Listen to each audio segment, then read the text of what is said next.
ওকে, note 3 আমরা কি দেখবো? দেখো PANI, পানি। তোমরা পানি চিনো তো নাকি? ওয়াটার ইজ কল্ড লাইফ, পানির অপর নাম কি? জীবন। ওকে, দেখো এখন আমরা পানির রুল শিখবো। কিসের রুল শিখবো? পানির রুল শিখবো, রাইট? দেখো পানির রুলটা যদি আমরা শিখতে যাই, দেখো মেইনলি পানি এর পরে, পানি এর পূর্বের সাবজেক্ট অনুযায়ী ভার বসবে। পানি এর পূর্বের সাবজেক্ট অনুযায়ী ভার বসবে। কোন সাবজেক্ট অনুযায়ী? পূর্বের সাবজেক্ট অনুযায়ী। পানি এর পূর্বের সাবজেক্ট অনুযায়ী ভার বসবে। তার মানে এই পানিটা কি? পানির যে থিওরিটা, পানির থিওরিতে আমরা কি বলছি? পানি যদি সিঙ্গুলার হয় ভার্ব হবে সিঙ্গুলার, পানি যদি প্লুরাল হয় ভার্ব হবে কি? প্লুরাল। ওকে, তার মানে পানি এর পূর্বের সাবজেক্ট অনুযায়ী আমরা কি ইউজ করব? ভার্ব ইউজ করব। এখন দেখো পানি বলতে আমরা মূলত কি কি দেখাচ্ছি। দেখো PANI, পানি, রাইট? দেখো পিতে আমরা কি পাচ্ছি? Preposition. Preposition, P for preposition, A for, okay দেখো, okay, A for, P for preposition. এই এখন আমার কথা শুনছে, right? Okay, A for along with,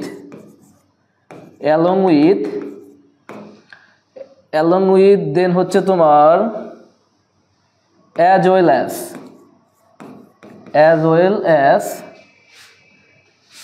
accompanied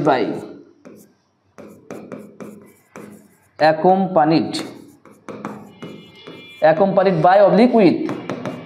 ওকে, দেন হচ্ছে তোমার in addition to। তাহলে আমরা A ফর কি পেলাম? along with, as well as, accompanied by, with, in addition to। এই যে আমরা পানির যে থিওরিটা, পানির থিওরি অনুযায়ী আমরা কি বুঝি?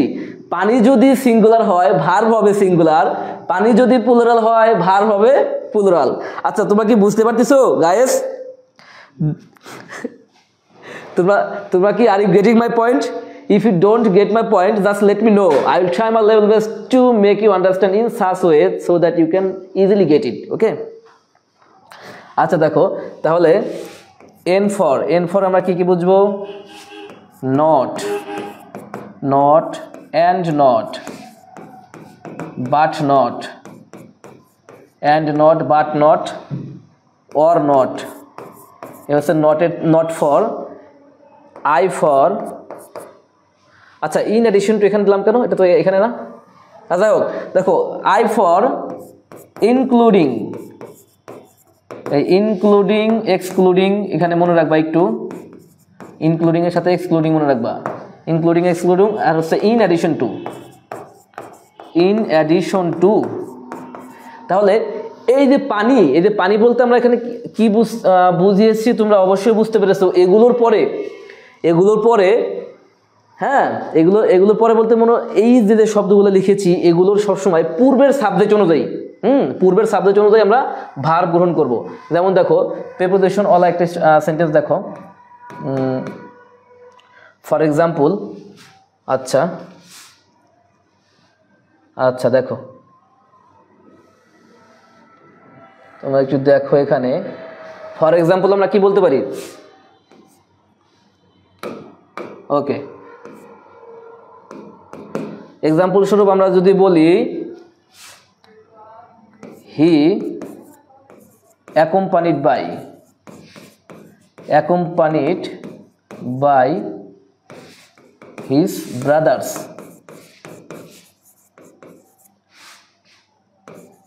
has done their his duty। আচ্ছা বলো তো কারেক্ট আনসার কি হবে? দ্রুত কমেন্ট সেকশনে দাঁড়াও। Which one will be correct centre in this sentence? Which one will be correct, sorry এখানে এটা হবে না, which one will be correct answer? Okay guys, just let me no. আচ্ছা তোমরা অনেকেই কারেক্ট অ্যান্সার করেছে, শুভকামনা রইল বন্ধু। অয়ন হাসান মামুন আমার ফ্রেন্ড, থ্যাংক ইউ বন্ধু। Okay, so preposition along with as well as preposition. আচ্ছা তুমি মোহনা আক্তার বৃষ্টিমণি, তুমি কিন্তু অনেক সুন্দর একটা কাজ করেছো, মানে এটা মানে মানে ব্রিলিয়েন্ট একটা ওয়ার্ক তুমি এখানে করেছো অরিজিনালি। মানে আমি যেভাবে লিখেছি তুমি সেটা আবার কমেন্ট সেকশন লিখেছো, এটা কিন্তু অনেক মানে ইফেক্টিভ একটা কাজ। তোমরা চাইলে এই কাজটা করতে পারো, মানে আমার রুলগুলা তোমরা আবার পুনরায় লিখতে পারো। ওকে, তাহলে পি ফর প্রেপোজিশন। তাহলে আমাদের আনসারটা কি হবে বলো তো? তাহলে আমাদের আনসারটা কি হচ্ছে দ্রুত জানাও কমেন্ট সেকশনে। হ্যাভ। আচ্ছা দেখো, আমি বলেছিলাম যে এই পানির পূর্বের সাবজেক্ট অনুযায়ী ভার বসবে। পানি মানে কি? অ্যাকম্পানি। দেখো এই অ্যাকম্পানির বাইটা কোথার মধ্যে আছে? মানে পানির মধ্যে আছে। তার মানে আনসারটা হবে কি? অবশ্যই ভার হবে কি আমাদের পূর্বের সাবজেক্ট অনুযায়ী। পূর্বের সাবজেক্টটা কি আছে? হি আছে।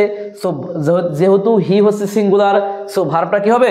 Singular. So correct answer will be has. Okay, done their duty. না, দেয়ার হবে না, দেয়ার হতো যদি আমাদের নাউনটা এই হিজ ব্রাদার্স অর্থাৎ প্লুরাল নাউন হতো, তাহলে আমরা কি ইউজ করতাম? দেয়ার ইউজ করতাম। বাট যেহেতু সিঙ্গুলার হি, সো আমাদের ইউজ করতে হবে হিজ ডিউটি। আচ্ছা তোমরা অনেকেই কারেক্ট আনসার করছো হ্যাজ এবং হিজ দিয়েছো। মোহনা আক্তার বৃষ্টিমণি হ্যাজ এবং হিজ দিয়েছো, থ্যাংক ইউ সো মাচ।